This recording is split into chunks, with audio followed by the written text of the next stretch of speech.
पुण्याची ती नेहमीचीच धावपळीची आणि गर्दीने फुललेली दुपार. सदाशिव पेठेतील ज्ञानदीप बुक डेपो आणि झेरॉक्स दुकानात नेहमीप्रमाणे स्पर्धा परीक्षेची तयारी करणाऱ्या विद्यार्थ्यांची झुंबड उडाली होती. दुकानात गरम शाईचा, उडणाऱ्या टोनरचा आणि कोऱ्या कागदांचा एक विशिष्ट दर्प भरून राहिला होता. बाहेरच्या कडक उन्हाच्या झळा आणि आतमध्ये झेरॉक्स मशीनमधून बाहेर पडणारी उष्णता, या दोन्ही गोष्टींशी प्राजक्ता आता एकरूप झाली होती. ताई, हे राज्यघटनेचे नोट्स आहेत, याचे 2 सेट मारून द्या ना पटकन, मला लायब्ररीत जायचं आहे, एका विद्यार्थ्याने घाईनेच विचारले. हो दादा, 1 मिनिट हां. प्राजक्ताने चेहऱ्यावरील घाम पदराने पुसत अत्यंत शांतपणे उत्तर दिले. तिचे हात मशीनवर सराईतपणे फिरत होते. दुकानाच्या एका कोपऱ्यात मशीनच्या अगदी बाजूलाच एका छोट्या स्टूलावर तिचे MPSC मुख्य परीक्षेचे जाडजूड पुस्तक उघडेच होते. गिराईक नसताना किंवा मशीनवर 100-200 पानांची कमांड दिली की मधल्या 5-10 मिनिटांच्या वेळेत तिचे डोळे त्या पुस्तकातील ओळींवर भिरभिरायचे. दिवसभर उभं राहून प्राजक्ताचे पाय अक्षरशः भरून यायचे, पण चेहऱ्यावर कोणतीही तक्रार नव्हती, कारण हे दुकान, ही नोकरी आणि इथून मिळणारा प्रत्येक रुपया तिच्यासाठी महत्त्वाचा होता. मित्रांनो, कथेमध्ये पुढे जाण्याआधी एक छोटीशी विनंती. प्राजक्तासारखा संघर्ष तुम्ही किंवा तुमच्या ओळखीच्या कोणी केला आहे का? जर तुम्हाला प्राजक्ताची ही धडपड आणि तिचा स्वाभिमान आवडत असेल तर या व्हिडिओला आत्ताच एक लाईक नक्की करा आणि आपल्या चॅनलला सबस्क्राईब करायला विसरू नका. तसेच तुम्ही ही कथा महाराष्ट्राच्या किंवा जगाच्या कोणत्या गावातून, शहरातून पाहत आहात ते खाली कमेंट करून नक्की सांगा. मला वाचायला खूप आवडेल. चला तर मग वळूया आपल्या कथेकडे आणि पाहूया प्राजक्ताच्या आयुष्यात पुढे काय वाढून ठेवलंय. प्राजक्ताने लग्नाआधीच एका छोट्या कंपनीत नोकरी करत करत स्वतःचे पदवीचे शिक्षण पूर्ण केले होते. तिचे लग्न समीरसोबत झाले. समीर एक अतिशय प्रामाणिक, कष्टाळू पण अजूनही स्वतःचा जम बसवू पाहणारा तरुण होता. तो इलेक्ट्रिकल कॉन्ट्रॅक्ट्स घ्यायचा. दोघांचा सुखाचा संसार होता, पण पैशांची ओढाताण होतीच. अशा परिस्थितीत समीरला हातभार लावण्यासाठी आणि स्वतःचे अधिकारी होण्याचे स्वप्न पूर्ण करण्यासाठी प्राजक्ताने या बुक डेपोत नोकरी धरली होती. घरकाम, दुकानातील 10 तासांची ड्युटी आणि रात्री उशिरापर्यंत MPSCचा अभ्यास, असा तिचा दिनक्रम होता. ती प्रचंड स्वाभिमानी होती. कुणापुढे हात पसरणे तिच्या स्वभावात नव्हते.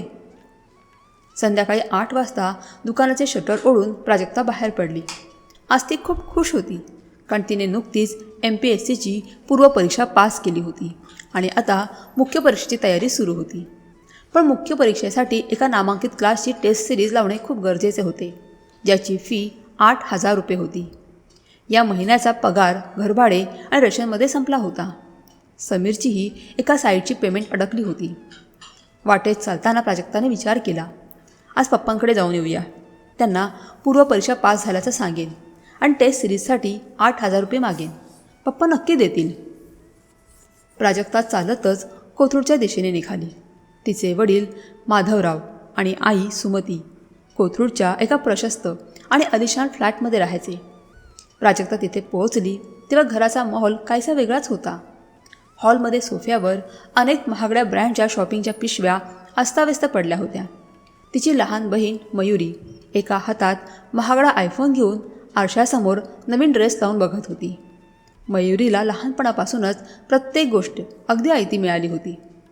घरात ती सर्वांची लाडकी. तिचे शिक्षण शहरातील सर्वात महागड्या कॉलेजमध्ये सुरू होते, ज्यासाठी माधवरावांनी 20 लाख रुपये डोनेशन भरले होते. अगो मयुरी, किती ड्रेसेस घेशील? कपाटात जागा नाही आहे आता. प्राजक्ताने घरात पाऊल टाकत हसत हसत विचारले. तिच्या स्वतःच्या अंगावर तोच जुना रंग उडालेला सुती ड्रेस होता. ओ कमॉन ताई, दिवाळी येते. माझ्या कॉलेजमध्ये दिवाळी फेस्ट आहे. मला तिथे एकदम स्टँडआउट दिसायचं आहे. You know how it is. मयुरीने बेफिक्रीने उत्तर दिले. तिला प्राजक्ताच्या येण्याने काही विशेष फरक पडला नव्हता. तेवढ्यात अदू माधवराव हॉलमध्ये आली. प्राजक्ताला पाहून त्यांच्या चेहऱ्यावर एक औपचारिक हसू उमटले. आली का प्राजक्ता? बस. समीर कसा आहे? तो ठीक आहे पप्पा, एका साईटवर गेलाय, म्हणून म्हटलं आज तुम्हाला भेटून जावं. प्राजक्ता सोफ्याच्या एका कोपऱ्यात बसत म्हणाली. आईने सुमतीने आतूनच पाण्याचा ग्लास आणून दिला. तेवढ्यात मयुरी माधवरावांच्या गळ्यात हात टाकत लाडाने म्हणाली, पप्पा, हा ड्रेस तर घेतलाय, पण यावर मॅचिंग हिल्स नाहीत माझ्याकडे. ते झारामध्ये एक मस्त शूज पाहिलेत, फक्त 5,000चे आहेत. प्लीज ट्रान्सफर करता का पैसे? आजच ऑफर संपेल त्यांची. माधवरावांनी क्षणाचाही विचार न करता हसत हसत खिशातून फोन काढला आणि एका क्लिकवर मयुरीच्या खात्यात 5,000 रुपये ट्रान्सफर केले. घे बेटा, पण फेस्टमध्ये छान दिसली पाहिजेस, ते लाडाने म्हणाले. प्राजक्ता हे सर्व शांतपणे पाहत होती.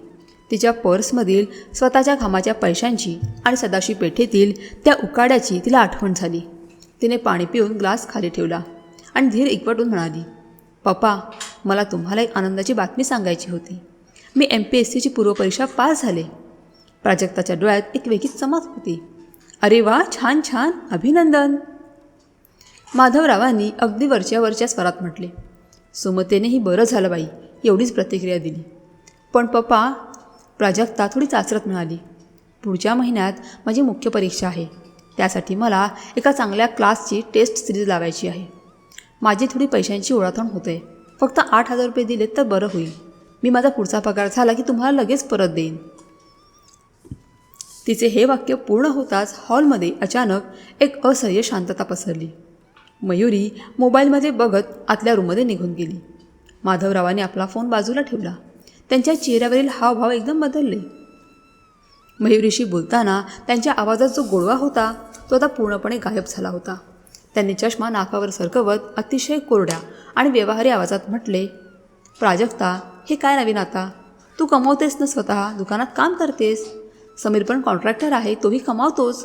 मग तुम्ही तुमचे आर्थिक व्यवहार कसे सांभाळायचे हे तुम्हाला कळायला नको का?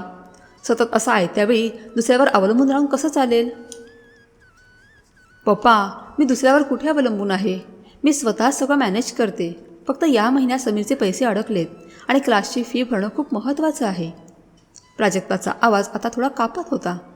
तिचे वाक्य तोडत माधवराव पुढे म्हणाले, बघ प्राजक्ता, तू आता सासरची झाली आहेस. नवऱ्याकडे माग ना पैसे. आणि तसंही तू सुरुवातीपासूनच मोठी आहेस, समजूतदार आहेस. मयुरी अजून लहान आहे. तिला या व्यावहारिक गोष्टी समजत नाहीत. तिला लोकांमध्ये वावरायचं असतं. तिचं राहणीमान वेगळं आहे. तू तर पहिल्यापासूनच खंबीर आहेस. You are a strong girl. तुला कोणत्याही परिस्थितीशी जुळवून घेता येतं. तुझ्याकडून मला अशा पैशांची मागणीची अपेक्षा नव्हती. तू हे स्वतः मॅनेज करू शकतेस. आईनेही नवऱ्याच्या सुरात सूर मिसळला. हो तर प्राजक्ता, तुला काय कुठे ॲडजस्ट करायची सवय आहे. पण इकडे पप्पांना मयुरीच्या शिक्षणाचा, तिच्या खर्चाचा किती ताण असतो हे तू समजून घ्यायला हवं. उगाच पप्पांना त्रास नको देऊ. तू खंबीर आहेस, तू समजूतदार आहेस, हे शब्द प्राजक्तासाठी कौतुकाचे नव्हते, तर ते एका क्रूर वास्तवाची जाणीव करून देणारे होते. या एका वाक्याच्या नावाखाली तिच्या आईवडिलांनी कायम तिच्या गरजांकडे दुर्लक्ष केले होते.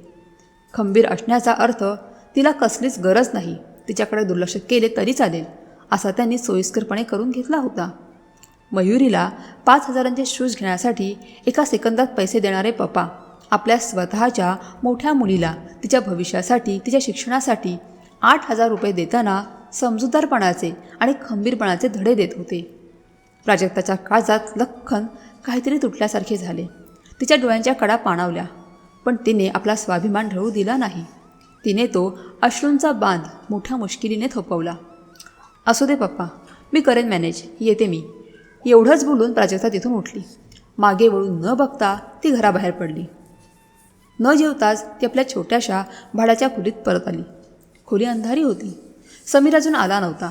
दरवाजा लावून घेताच तिचा संयम सुटला आणि ती जमिनीवर मटकन खाली बसून रडू लागली. स्वतःचेच आईवडील आपल्या 2 मुलींमध्ये एवढा भीषण भेदभाव कसा काय करू शकतात? जो स्वतःच्या पायावर उभा राहण्याचा प्रयत्न करतो त्यालाच घरातून सर्वात जास्त परके का केले जाते? हा प्रश्न तिला आतून पोखरत होता. तेवढ्यात तिच्या मोबाईलची रिंग वाजली. अश्रूंनी भरलेल्या डोळ्यांनी तिने स्क्रीनकडे पाहिले. स्क्रीनवर नाव झळकले, आप्पा कॉलिंग. प्राजक्ताने घाईघाईने डोळे पुसले, घसा साफ केला, एक दीर्घ श्वास घेतला आणि फोन उचलला. भोरच्या जुन्या कौलारू वाड्यात राहणारे तिचे आजोबा आप्पा. या संपूर्ण जगात आप्पाच असे एकमेव व्यक्ती होते जे प्राजक्ताच्या पाठीशी खंबीरपणे उभे होते, ज्यांना तिचा नुसता हॅलो ऐकूनही तिच्या मनात चाललेली वादळे समजायची. हॅलो आप्पा, कसे आहात तुम्ही? प्राजक्ताने आवाज शक्य तितका सामान्यात ठेवत विचारले. मी एकदम ठणठणीत आहे पोरी. पण माझा जीव मात्र इकडे कासावीस झाला आहे. काय ग, आवाज कसा रडवेला येतोय माझ्या लेकीचा? रडत होतीस का तू? आप्पांच्या त्या धारधार रांगड्या पण तितक्याच प्रेमळ आवाजाने प्राजक्ताच्या डोळ्यातून पुन्हा घळाघळा अश्रू वाहू लागले. काही नाही आप्प, जरा दमले होते दुकानातून येऊन, दुसरं काही नाही. ती हुंदके लपवत खोटे बोलण्याचा प्रयत्न करू लागली. माझ्याशी खोटं नको बोलू हा प्राजू. त्या माधवने परत काहीतरी ऐकवले का तुला? मला सगळं समजते इथून.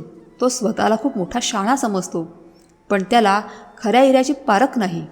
मयुरीचे लाड करण्याच्या नादात तो तुला गृहीत धरतोय हे मला लख्ख दिसतंय. तू काही मागितलं असशील आणि त्याने तुला 4 गोष्टी ऐकवली असतील, बरोबर ना? आप्पांचा आवाज आता थोडा गंभीर आणि रागीट झाला होता. त्यांना आपल्या मुलाचा स्वभाव पूर्णपणे माहिती होता. जाऊ द्या ना आप्पा, मला सवय झाल्या त्या सगळ्याची. मी करेन माझा अभ्यास. प्राजक्ता श्वास घेत म्हणाली. सवय कशाला करून घ्यायची? अगं पोरी, तू माझं रक्त आहेस. तू स्वाभिमानी आहेस, कष्टाळू आहेस, याचा मला प्रचंड अभिमान आहे. तू नोकरी करून नवऱ्याला साथ देतेस, अधिकारी होण्याचं स्वप्न बघतेस, यात तुझा मोठेपणा आहे. पण त्यांनी तुझा असा अपमान केलेला मला बिलकुल सहन होत नाही. आप्पांच्या आवाजात एक विलक्षण ठामपणा होता. तू अजिबात काळजी करू नकोस. जोवर हा म्हातारा जिवंत आहे ना, तोवर तुला कुणासमोरही हात पसरायची वेळ येणार नाही. पैशांची काय अडचण असेल ते मी बघतो. मी आहे तुझ्या पाठीशी, अगदी डोंगरासारखा. आप्पांच्या त्या शब्दांनी प्राजक्ताच्या मनावर जणू मायेची फुंकर मारली गेली. तिच्या मनातील सगळा थकवा, सगळी निराशा कुठल्या कुठे पळून गेली. जगात कोणीतरी एक व्यक्ती तरी आपल्यावर बिनशर्त प्रेम करतोय या भावनेने तिला प्रचंड बळ दिले. आणि ऐक, आप्पा पुढे थोड्या उत्साहाने म्हणाले, दिवाळी अगदी 4-5 दिवसांवर आली. यंदाची दिवाळी आपल्या भोरच्या वाड्यात साजरी करायची. माधव, सुमती, मयुरी सगळे येणार आहेत. तू आणि समीरने सर्वात आधी यायचं आहे. वाड्याची साफसफाई आणि दिव्यांची रोषणाई माझ्या लेकीच्याच हाताने झाली पाहिजे. समीरला सांग लवकर काम आटपायला आणि निघून या. हो आप्पा, आम्ही नक्की येऊ. प्राजक्ताच्या चेहऱ्यावर आता एक आश्वासक हसू उमटले होते. फोन ठेवल्यावर तिला खूप हलके वाटत होते. आप्पांच्या त्या जुन्या ऐतिहासिक वाड्यात तिला नेहमीच एक सुरक्षितता आणि आपलेपणा जाणवायचा. पुढच्या 2 दिवसातच प्राजक्ताने दुकानातून दिवाळीची सुट्टी घेतली. समीरनेही आपले काम लवकर संपवले आणि दोघांनी भोरला जाण्यासाठी बॅगा भरायला सुरुवात केली. प्राजक्ताने आप्पांसाठी नवीन सदरा आणि स्वतःच्या हाताने बनवलेले दिवाळीचे फराळाचे डबे आवडीने पॅक केले. इकडे कोथरूडच्या फ्लॅटमध्येही माधवराव, सुमती आणि मयुरी भोरला जाण्याच्या तयारीत होते. मयुरीने तिच्या नव्या ड्रेसेस आणि मेकअपच्या सामानाने 2 मोठ्या सुटकेस भरल्या होत्या. माधवराव गाडीच्या चाव्या हातात घेत सुमतीला म्हणाले, सुमती लवकर आवर. यंदा भोरमध्ये सर्व नातेवाईक, काका काकू येणार आहेत. मयुरीला जरा नीट राहायला सांग. लोकांमध्ये आपली इज्जत राहायला हवी. भोरचा तो अवाढव्य आणि ऐतिहासिक वाडा आज दिव्यांच्या रोषणाईने उजळून निघाला होता. दिवाळीची लगबग संपूर्ण वाड्यात जाणवत होती. वाड्याच्या प्रवेशद्वारावर लावलेला मोठा आकाशकंदील वाऱ्याच्या झुळकीसोबत डोलत होता आणि तुळशी वृंदावनापाशी लावलेल्या पणत्यांचा मंद प्रकाश संपूर्ण अंगणात एक प्रसन्न वातावरण निर्माण करत होता. आजोबांच्या म्हणजेच आप्पांच्या चेहऱ्यावर आज वेगळेच समाधान होते. बऱ्याच वर्षांनंतर संपूर्ण कुटुंब, काका, काकू, आत्या आणि त्यांची मुले असे सगळे वाड्यात एकत्र आले होते. पण या सणासुदीच्या उत्साहातही कामाची विभागणी मात्र नेहमीसारखी स्पष्ट आणि विषम होती. प्राजक्ता पहाटे 5 वाजल्यापासून स्वयंपाकघरात आत्या आणि काकूंना फराळाच्या कामात मदत करत होती. कधी करंज्या वळणे तर कधी चिवड्यासाठी मसाला भाजणे यात तिचे हात सतत गुंतलेले होते. चेहऱ्यावर घामाचे थेंब असले तरी ओठांवर हसू होते. दुसरीकडे तिचा नवरा समीर वाड्याच्या जुन्या वारींची दुरुस्ती करण्यात मग्न होता. वाड्याच्या मागच्या बाजूला गेलेली लाईट त्याने स्वतःच्या कौशल्याने अवघ्या तासाभरात पूर्ववत केली होती. प्रामाणिकपणे आणि कुठलाही गाजावाजा न करता हे दोघे नवरा बायको घराच्या कामात राबत होते. या उलट मयुरीचे विश्व मात्र तिच्या मोबाईलच्या स्क्रीनपुरते मर्यादित होते. पुण्यातून आणलेला तो महागडा डिझायनर ड्रेस घालून, चेहऱ्यावर भरपूर मेकअप थापून ती वाड्याच्या लाकडी खांबापाशी, पायऱ्यांवर आणि पणत्यांजवळ वेगवेगळ्या पोजमध्ये इंस्टाग्राम आणि स्नॅपचॅटसाठी फोटो काढण्यात मग्न होती. तिला ना स्वयंपाकाची चिंता होती ना पाहुण्यांच्या आदरातिथ्याची. आई मात्र मयुरीचे कौतुक करण्यातच धन्यता मानत होती. बघ माझी मयुरी कशी राजकन्येसारखी दिसते, असे ती येणाऱ्या जाणाऱ्या नातेवाईकांना अभिमानाने सांगत होती. संध्याकाळ हळूहळू रात्रीच्या कुशीत शिरली. वाड्याच्या प्रशस्त अंगणात जेवणाची पंगत बसली.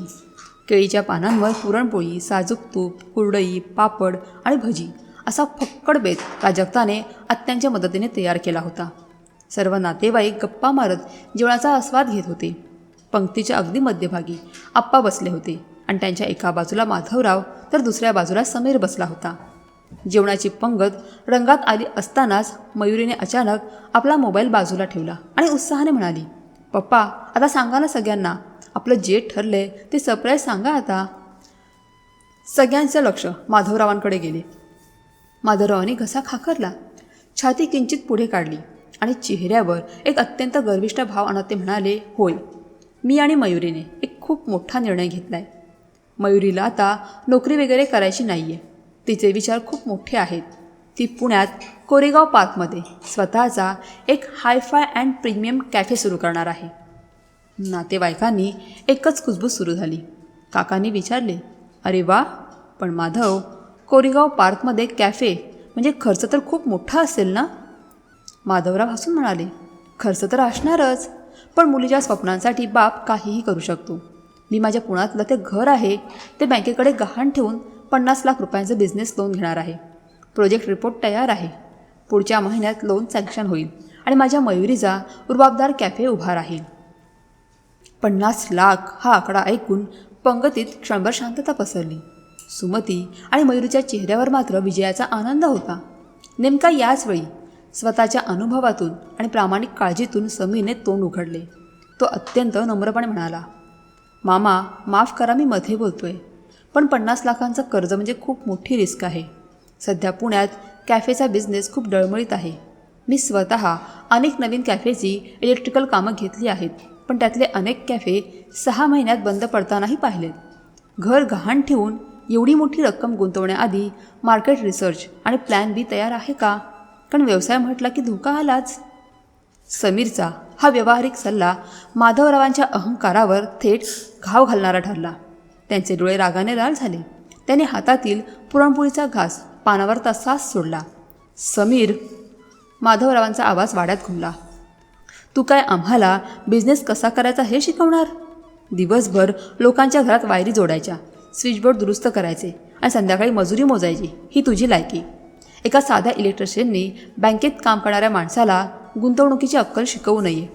तुला काय समजणार 50 लाखांचा व्यवसाय काय असतो ते? समीर स्तब्ध झाला.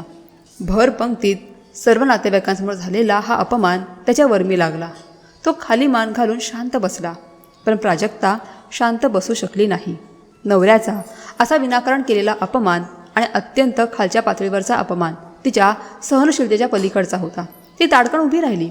पप्पा, हे काय बोलताय तुम्ही? प्राजक्ताचा आवाज कापत होता, पण त्यात एक प्रचंड धार होती. समीरने फक्त एक चांगला सल्ला दिला, त्यात त्यांचा काय स्वार्थ होता? आणि तुम्ही त्यांच्या कामाचा, त्यांच्या लायकीचा असा अपमान का करताय? कोणताही प्रामाणिक कष्ट करणारा माणूस लायकीहीन नसतो. माधवराव आणखीनच भडकले. तू गप्प बस प्राजक्ता. आली मोठी नवऱ्याची बाजू घ्यायला. तू आमच्या जीवावर लहानाची मोठी झालीस, माझ्या पैशांवर शिक्षण घेतलंस आणि आता माझ्यासमोर नवऱ्याची वकिली करतेस. थोडं कमवायला काय लागलीस? तुला माज आलाय का? परवा माझ्याकडे 8,000 रुपये भीक मागायला आली होतीस, ते विसरलीस का? माधव, काय बोलतोस तू? हे भान आहे का तुला? आप्पांनी कडाडून आवाज दिला. पण आज माधवराव कोणाचंही ऐकण्याच्या मनस्थितीत नव्हते. तेवढ्यात मयुरीने आगीत तेल ओतण्याचं काम केलं. ती हसत आणि अत्यंत टोमणेबाज स्वरात म्हणाली, पप्पा जाऊ द्या ना. ताईला कदाचित तिच्या MPSCच्या अभ्यासाचं टेन्शन आलं असेल. स्वतःच्या आयुष्यात काही मोठं करता आलं नाही आणि आता माझा 50 लाखांचा कॅफे होतोय म्हटल्यावर तिला आपला आनंद बघवत नसेल. जेलसी, दुसरं काय? जेलसी या एका शब्दाने प्राजक्ताच्या काळजाचे पाणी पाणी झाले. तिने स्वतःच्या आयुष्यातील सर्व सुखांचा त्याग करून कुटुंबासाठी खस्ता खाल्ल्या. तिलाच आज स्वार्थी आणि मत्सर करणारे ठरवले जात होते. सुमती, काका, आत्या सगळेजण मान खाली घालून गप्प होते.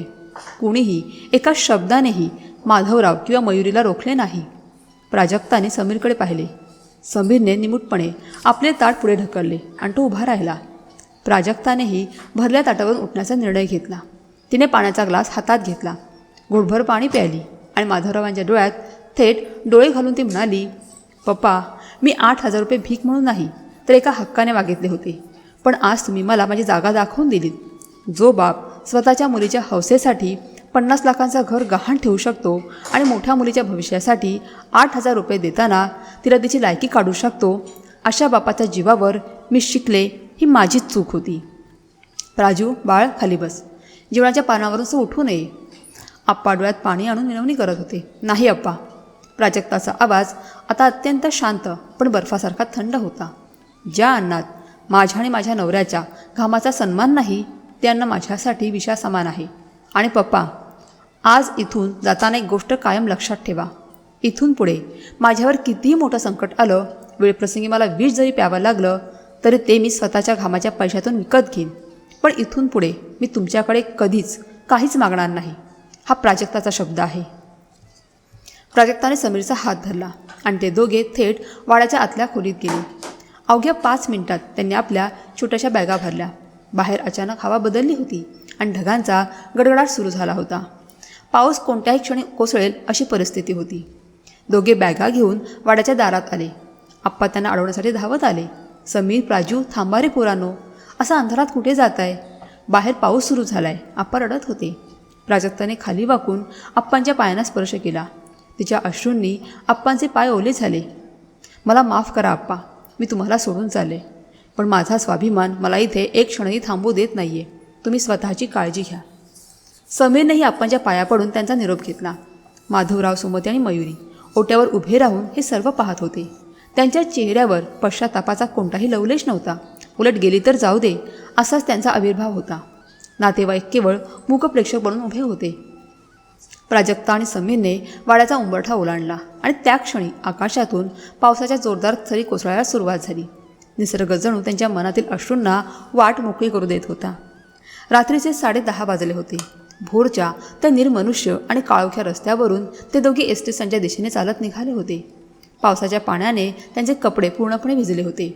रस्त्यावरील चिखल त्यांच्या पायांना चिटकत होता, पण त्यांच्या पावलांमधील निर्धार मात्र जराही डळमळीत झाला नव्हता. समीरने एका हाताने बॅग धरली आणि दुसऱ्या हाताने प्राजक्ताला पावसापासून वाचवण्यासाठी आपल्या खांद्यांचा आधार दिला होता. अंधारात चालताना प्राजक्ताने एकदाही मागे वळून पाहिले नाही. भोरचा तो उबदार, रोषणाईने झगमगणारा वाडा आता मागे पडला होता आणि समोर होता तो फक्त अंधार, पाऊस आणि एक खडतर पण स्वाभिमानी मार्ग. भोरच्या त्या पावसाळी रात्रीनंतर काळाचे चक्र वेगाने फिरले होते. पुण्याच्या आकाशाने 2 पावसाळे आणि 2 उन्हाळे अनुभवले होते. 2 वर्ष दिसायला हा काळ छोटा वाटतो, पण ज्यांनी शून्यातून विश्व उभं करण्याचा प्रयत्न केला त्यांच्यासाठी हा प्रत्येक दिवस एका युगासारखा होता. पुण्यातील धनकवाडी परिसरातील एका मध्यमवर्गीय इमारतीच्या 3ऱ्या मजल्यावर प्राजक्ता आणि समीरचे एक छोटेसे पण अत्यंत नेटके घर होते. हे घर म्हणजे त्यांच्या अहोरात्र कष्टाचे फळ होते. गेल्या 2 वर्षात समीरने आपले इलेक्ट्रिकल कॉन्ट्रॅक्टची व्याप्ती वाढवली होती.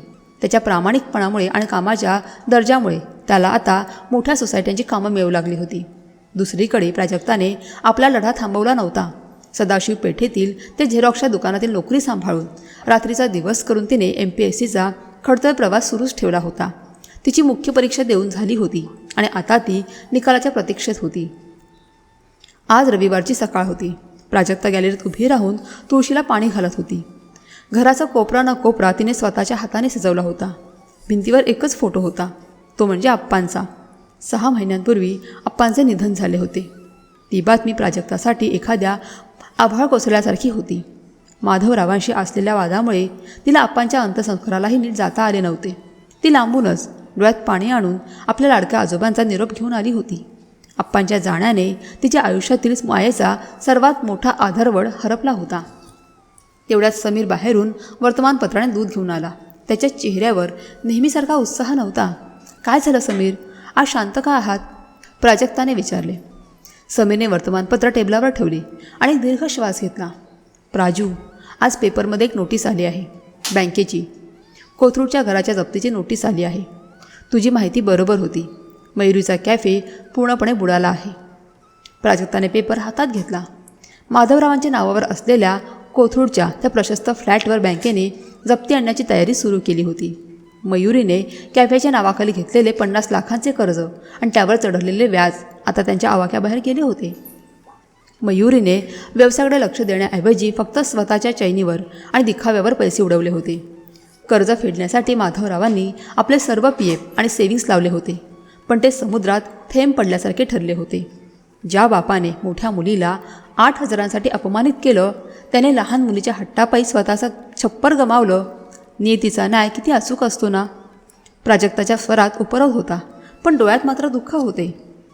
दुपारी 12:30च्या सुमारास दारावरची बेल वाजली. पोस्टमनने एक रजिस्टर पोस्ट आणले होते. लिफाफ्यावर वकिलाचे नाव होते, ॲडव्होकेट कुलकर्णी, भोर. प्राजक्ताने थरथरत्या हाताने तो लिफाफा उघडला. आत कायदेशीर नोटीस होती. माधवराव आता मयुरीचे कर्ज फेडण्यासाठी आणि कोथरूडचे घर वाचवण्यासाठी भोरचा आप्पांचा वाडा विकण्याचा निर्णय घेत होते. पण वाडा विकण्यासाठी त्यांना एका महत्त्वाच्या कागदपत्राची गरज होती. ते म्हणजे प्राजक्ताचे हक्कसोड पत्र. वाडा पूर्वजांची मालमत्ता असल्याने त्यावर प्राजक्ताचाही कायदेशीर हक्क होता आणि तिच्या सहीशिवाय तो व्यवहार पूर्ण होऊ शकत नव्हता. पत्रात वकिलाने लिहिले होते, पुढील मंगळवारी सकाळी 11 वाजता आपण आमच्या कार्यालयात उपस्थित राहून हक्कसोड पत्रावर सही करावी, अन्यथा आम्हाला कायदेशीर मार्गाने जावे लागेल. पत्र वाचून प्राजक्ताच्या डोळ्यात संतापाचे अश्रू तरळले. 2 वर्ष कुणीही विचारपूस केली नाही. मी जिवंत आहे की मेले हे पाहायलाही कुणी आलं नाही.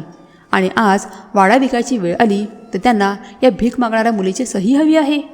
ते रागाने पत्र फाडणार तितक्यात तिला कपाटातल्या एका कोपऱ्यात ठेवलेल्या त्या जुन्या लाकडी पेटीची आठवण झाली. ती पेटी म्हणजे तिच्या आयुष्यातील सर्वात मोठी ठेव होती. तिने पेटी उघडली आणि त्यातून आप्पांनी 2 वर्षांपूर्वी दिलेले ते पिवळसर पडलेले बंद पाकिट काढले. आप्पांनी सांगितले होते, जेव्हा वेळ येईल तेव्हाच हे उघड. प्राजक्ताने पाकिट फाडले. आत 2 गोष्टी होत्या, एक कायदेशीर दस्तऐवज आणि दुसरे आप्पांच्या हस्ताक्षरातील एक पत्र. प्राजक्ताने पत्र वाचायला सुरुवात केली. माझी लाडकी नात प्राजू, हे पत्र जेव्हा तुझ्या हातात येईल तेव्हा कदाचित मी या जगात नसेन. पण बाळा, मला माझ्या मुलाचा माधवचा स्वभाव चांगलाच माहिती होता. मयुरीच्या हट्टापायी आणि त्याच्या अहंकारामुळे तो एक दिवस नक्कीच घरादारावर तुळशीपत्र ठेवायला निघेल याची मला जाणीव होती.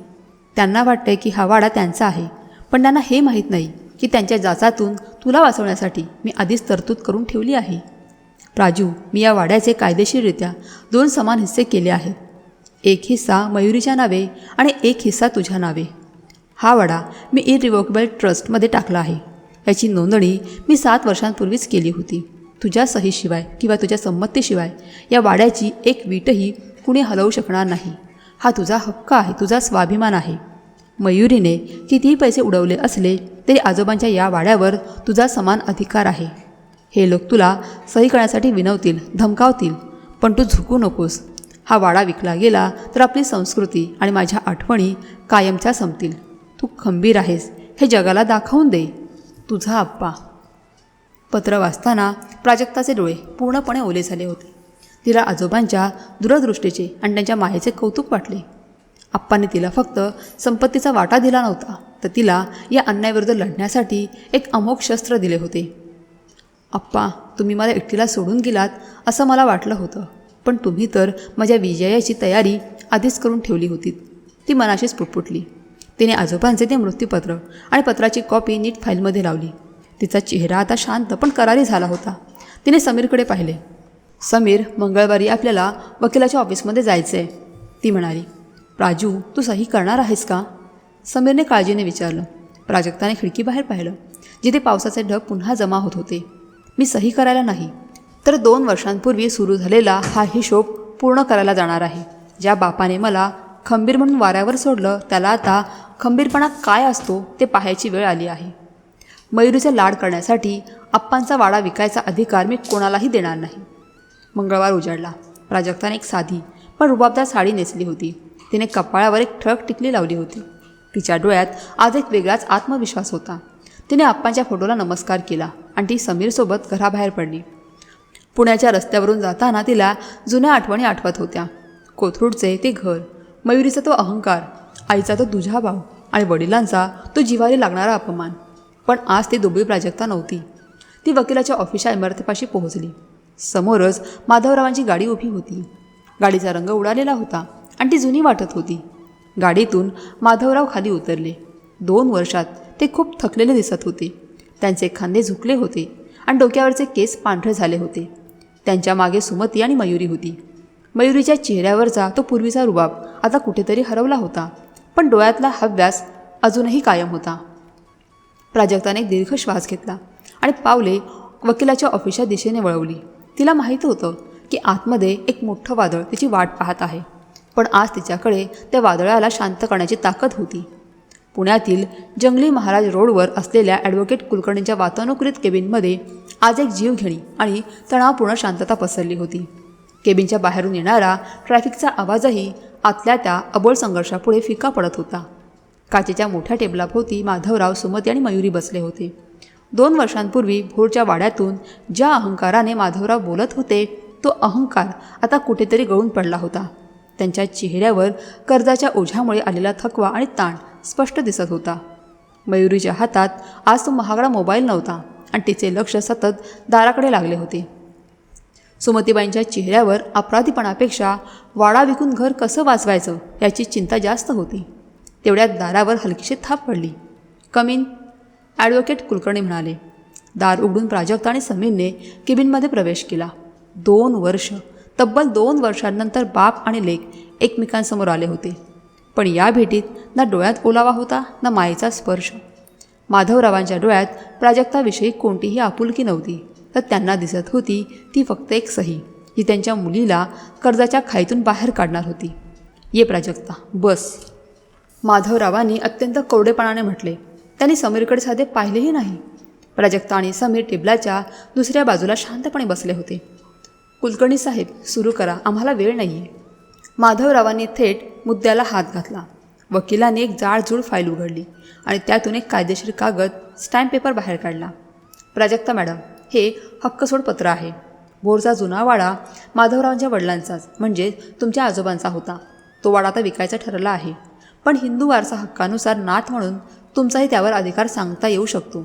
भविष्यात कोणताही कायदेशीर वाद होऊ नये म्हणून खरेदीदाराने या हक्कसोड पत्रावर तुमची संमती आणि ना हरकत मागितली आहे.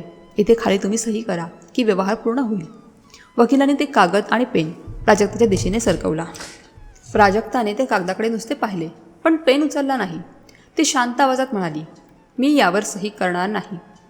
हे वाक्य ऐकताच माधवरावांच्या चेहऱ्याचा रंग उडाला. ते थोडे पुढे झुकले आणि त्यांचा जुना सवयीचा हुकुमशाही स्वर परत आला. प्राजक्ता, हे बघ, जुने वाद उकळून काढायची ही वेळ नाही आहे. मयुरीचं आयुष्य पूर्णपणे पणाला लागले.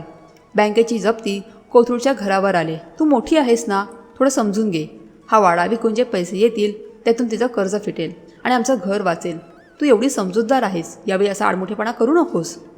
नेहमीचेच ते समजूतदार आणि मोठेपणाचे भावनिक ब्लॅकमेलिंग सुरू झाले. सुमतीने पदराने डोळे पुसण्याचं नाटक करत म्हटले, हो ग प्राजू, तुझ्या बहिणीचं आयुष्य उद्ध्वस्त होईल ग. आपण माणसंच माणसाच्या कामी येणार ना. तू एवढ्याशा सहीसाठी आमच्या जीवावर का उठलेस? 2 वर्षांनंतरही आईवडिलांच्या विचारसरणीत काळीचाही बदल झाला नव्हता. मयुरी, जिने स्वतःच्या चुकीने सगळं गमावलं होतं, ती अचानक जोरात बोलू लागली. पप्पा, कशाला विनवण्या करताय तिला? ताईला पहिल्यापासूनच माझा दुस्वास होता. आता माझा बिझनेस बुडालाय, माझं वाईट होतंय, तर तिला आतून आनंदच होत असेल. तिला फक्त आमचा विनाश पाहायचा आहे. किती स्वार्थी आहेस तू ताई. एका सहीसाठी स्वतःच्या कुटुंबाला रस्त्यावर आणतीयस. स्वार्थी हा शब्द ऐकताच प्राजक्ताच्या चेहऱ्यावर एक थंड आणि भेदक हास्य उमटलं. तिने समीरकडे पाहिलं. समीरने फक्त तिच्या पाठीवर हलकेच हात ठेवून तिला आश्वासक साथ दिली. स्वार्थी? प्राजक्ताचा आवाज आता केबिनमध्ये घुमू लागला. जो माणूस स्वतःच्या नवऱ्याचा अपमान गिळून खिशात दमडी नसताना 2 वर्ष गुपचूप राहिला, तो स्वार्थी? आणि जिने बापाचं घर गहाण ठेवून स्वतःचे शौक पूर्ण केले, ती त्यागी? पप्पा, 2 वर्ष तुम्ही साधी विचारपूस केली नाही की तुमची मुलगी जिवंत आहे की मेली. आणि आज जेव्हा तुम्हाला तुमचं घर वाचवायचं आहे, तेव्हा तुम्हाला अचानक माझी आठवण आली आणि तरीही तुम्ही मलाच समजूतदारपणाचे धडे शिकवताय. माधवराव चिडले. मी इथे जुनी खाती वाचायला आलो नाही आहे. कुलकर्णी साहेब, तिला सांगा सही करायला. माझी सही तुम्हाला कधीच मिळणार नाही पप्पा. आणि तसंही हा वाडा विकण्याचा तुम्हाला काहीही कायदेशीर अधिकार नाही आहे. प्राजक्ताने ठामपणे सांगितलं. काय बकवास करतेस? तो वाडा माझ्या बापाचा आहे. मी त्यांचा एकुलता एक मुलगा आहे. तो वाडा माझाच आहे. माधवराव जवळजवळ ओरडलेच. प्राजक्ताने कोणतीही प्रतिक्रिया न देता आपली बॅग उघडली. त्यातून तिने एक फाईल काढली आणि त्यातील रजिस्टर्ड मृत्यूपत्र वकिलाच्या टेबलावर ठेवले. कुलकर्णी साहेब, हे जरा वाचा. भोरच्या सब रजिस्ट्रार ऑफिसमध्ये अधिकृतपणे नोंदणीकृत असलेलं आप्पांचं मृत्यूपत्र आणि त्यांच्या पत्राची मूळ प्रत. ॲडव्होकेट कुलकर्णींनी चष्मा नाकावर सरकवला आणि कागदपत्रे वाचायला सुरुवात केली. जसजसे त्यांचे डोळे त्या कागदावरून फिरत होते तसतसा त्यांच्या चेहऱ्यावरील भाव बदलत होता. शेवटी त्यांनी एक मोठा श्वास सोडला आणि ते कागद खाली ठेवले. ते माधवरावकडे पाहत म्हणाले, माधवराव, हे काय आहे? तुम्ही मला याची पुसटशीही कल्पना दिली नव्हती. काय आहे त्यात? माझा बाप माझ्यासाठी काही सोडून गेला नाही आहे का? माधवरावांचा आवाज आता थोडा कापत होता. वकिलांनी अत्यंत खंबीर आवाजात सांगायला सुरुवात केली, माधवराव, कायदेशीररित्या हा वाडा तुमच्या मालकीचा राहिलाच नाही आहे. तुमच्या वडिलांनी म्हणजेच आप्पांनी 7 वर्षांपूर्वीच हा वाडा एका इरिव्होकेबल ट्रस्टमध्ये टाकला आहे आणि त्याचे 2 समान हिस्से केले आहेत. एक हिस्सा मयुरीचा आणि दुसरा प्राजक्ताचा. तुम्ही यात कुठेच वारसदार नाही आहात. मयुरीला धक्का बसला. ठीक आहे ना, मग 50% वाडा माझा आहे ना, मग मी माझा हिस्सा विकू शकते ना? ती उतावळीपणे म्हणाली. नाही मयुरी मॅडम. वकील पुढे म्हणाली, आप्पांनी त्यात एक अत्यंत कडक अट घातली आहे. या वाड्याचे तुकडे पाडता येणार नाही आणि जर संपूर्ण वाडा विकायची वेळ आलीच तर प्राजक्ता मॅडमच्या सहीशिवाय विक्रीचा कोणताही व्यवहार कायदेशीर ठरणार नाही.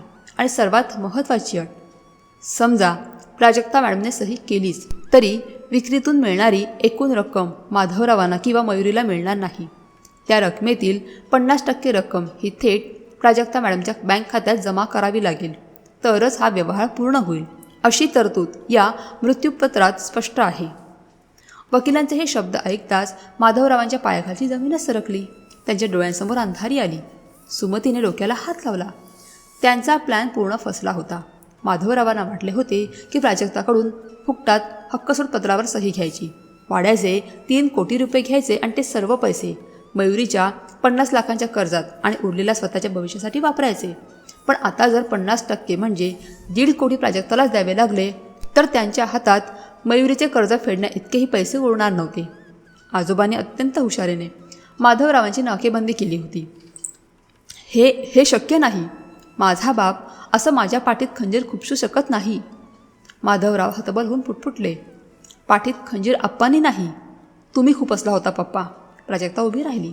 तिचा आवाज आता केबिनमध्ये एखाद्या न्यायाधीशासारखा घुमत होता. आप्पांनी तुम्हाला ओळखलं होतं. मयुरीच्या प्रेमापोटी तुम्ही एक दिवस असा सगळा खेळखंडोबा कराल हे त्यांना माहिती होतं, म्हणून त्यांनी मला हे संरक्षण देऊन ठेवलं होतं. तुम्हाला वाटलं खंबीर आणि समजूतदार प्राजक्ता नेहमीप्रमाणे मुकाट्याने आपला हक्क सोडून देईल, पण नाही. आजोबांनी मला फक्त संपत्ती नाही दिली पप्पा, त्यांनी मला माझा गहाण पडलेला स्वाभिमान परत दिलाय. मयुरी आता रडायच्या बेतात आली होती. ताई प्लीज असं नको करूस, मला जेल होईल. बँकमध्ये सगळं संपवून टाकेल, प्लीज सही कर ना. मयुरीने पहिल्यांदाच प्राजक्तासमोर हात जोडले, पण प्राजक्ता आज अजिबात विरघळणारी नव्हती. ती मयुरीकडे पाहत करारी आवाजात म्हणाली, मयुरी, 2 वर्षांपूर्वी जेव्हा पप्पांनी या माणसाचा समीरकडे बोट दाखवत अपमान केला होता तेव्हा तू हसत होतीस. तू तुझ्या चुकीने जे खड्डे खणलेस त्यात आता तुलाच पडावं लागेल. हे केलेलं कर्ज हे तुझं कर्म आहे आणि ते तुलाच फेडावं लागेल.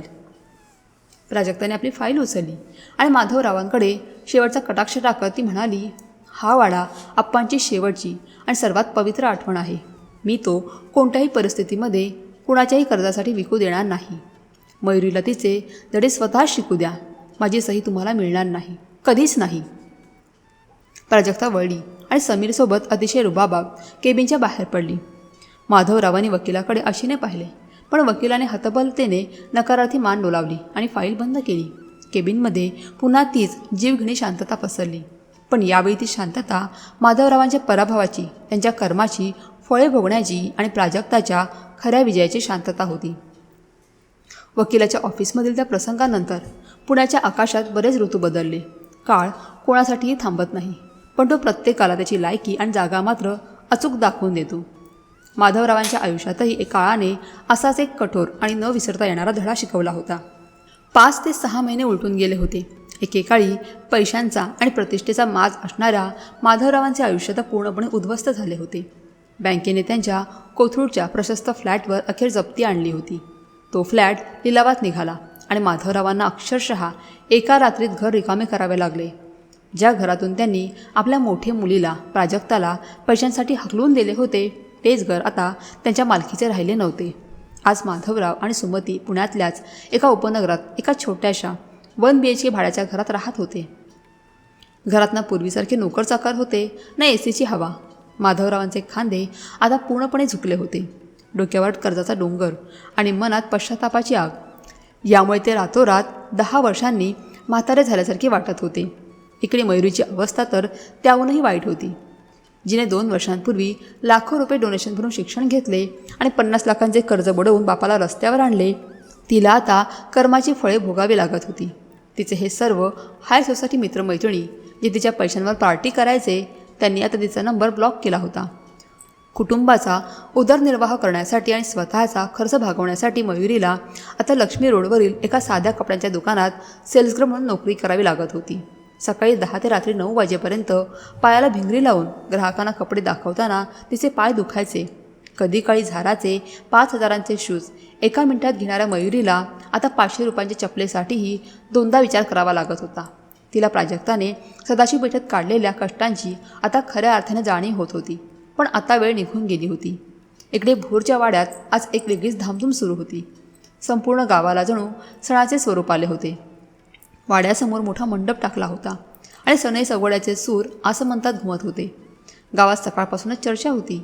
आज कोणीतरी मोठा अधिकारी या वाड्यात येणार आहे. गावाची ग्रामपंचायत, सरपंच आणि सर्व प्रतिष्ठित मंडळी फुलांचे हार घेऊन वाड्याच्या दारात उभी होती. दुपारी 12च्या सुमारास सायरनचा आवाज करत एक पांढरी शुभ्र सरकारी इनोव्हा गाडी वाड्यासमोर येऊन थांबली. गाडीच्या काचेसमोर लाल अक्षरात डौलाने लिहिलेली एक पाटी होती, महाराष्ट्र शासन. गाडीचा दरवाजा उघडला आणि आतून एक अत्यंत रुबाबदार, आत्मविश्वासू आणि साध्या पण सुंदर साडीतली स्त्री खाली उतरली. ती दुसरी कोणी नसून प्राजक्ता होती.